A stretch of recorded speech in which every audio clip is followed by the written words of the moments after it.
Pada abad ke-16, penduduk kota Strasbourg tiba-tiba melakukan tarian yang sangat aneh. Mereka terjebak dalam apa digambarkan sebagai episode mania.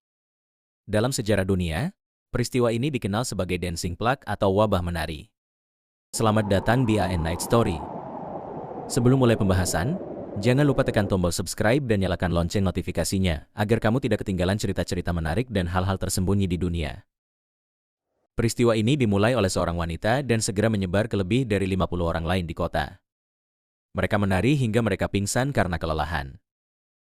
Pola perilaku aneh ini berlanjut selama beberapa bulan, berakhir dengan tiba-tiba seperti awalnya. Hal ini meninggalkan pertanyaan tentang apa yang sebenarnya menyebabkan wabah ini di Strasbourg. Seperti banyak misteri sejarah lainnya, misteri ini masih belum terpecahkan. Namun, ada beberapa teori yang menjelaskan penyebab perilaku kelompok yang aneh tersebut. Pada bulan Juli 1518, seorang wanita bernama Frau Trofea pergi ke pusat kota Strasbourg.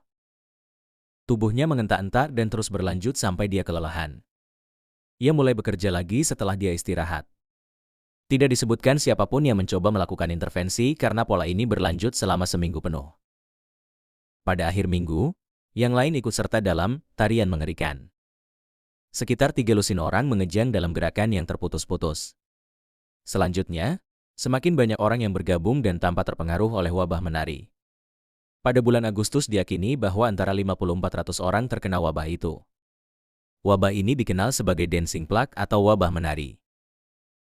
Kelelahan karena terus-menerus menari akhirnya berdampak buruk pada para korban. Banyak yang pingsan dan sekarat karena kelelahan dan tidak sedikit yang menari sampai mati. Tidak ada angka pasti mengenai angka kematian akibat wabah menari. Namun satu sumber mengeklaim setidaknya 15 orang meninggal setiap hari. Kejadian di Strasbourg bukanlah satu-satunya peristiwa histeria menari, juga bukan yang pertama terjadi. Tapi peristiwa ini adalah salah satu yang paling terkenal. Salah satu teori yang didiagnosis oleh dokter pada saat itu di Strasbourg adalah ketidakseimbangan 4 cairan tubuh. Cairan tubuh itu adalah darah, empedu kuning, empedu hitam, dan dahak.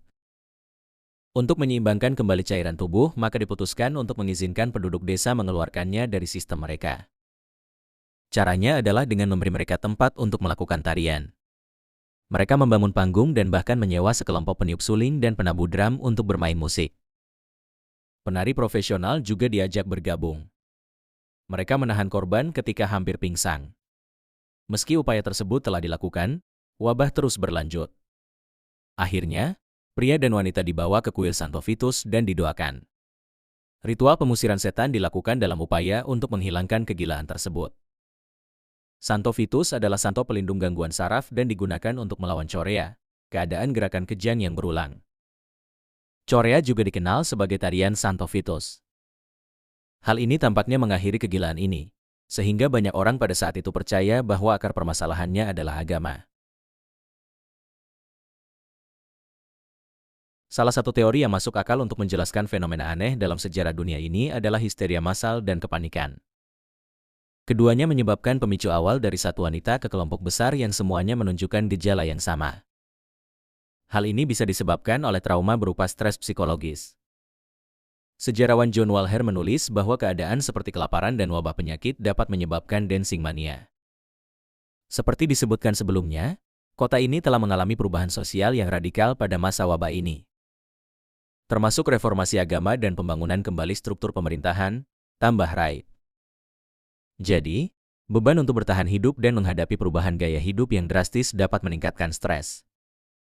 Pada akhirnya, stres inilah yang memicu episode psikologis. Kemungkinan lain yang menyebabkan kejang adalah konsumsi ergot, jamur yang dapat menginfeksi gandum hitam dan biji-bijian. Gandum hitam dan biji-bijian merupakan makanan pokok penduduk di masa itu. Ergot pada tanaman gandum yang dipercaya menjadi penyebab wabah menari. Ergot menyebabkan halusinasi, mirip dengan LSD dan timbal, disertai kejang akibat kontraksi otot, sensasi kesemutan dan merangkak, serta vertigo. Ergot juga merupakan salah satu tersangka pelaku perilaku gadis-gadis yang menyebabkan pengadilan penyihir Salem. Namun, ada keraguan terhadap teori ini, karena gandum hitam beracun tidak memungkinkan para penari untuk terus bergerak selama berhari-hari. Selain itu, Ada laporan yang mengungkapkan bahwa saat menari, para korban merasakan kesakitan yang luar biasa dan memohon bantuan. Fakta ini menunjukkan bahwa tarian tersebut bukanlah sesuatu yang mereka lakukan dengan sukarela. Apapun penyebab utamanya, wabah menari Strasbourg tahun 1518 merupakan salah satu peristiwa paling aneh dalam sejarah dunia, terutama Prancis. Bayangin kamu menari sampai jatuh, tapi nggak bisa berhenti. Menurutmu itu mungkin terjadi? Komen ya.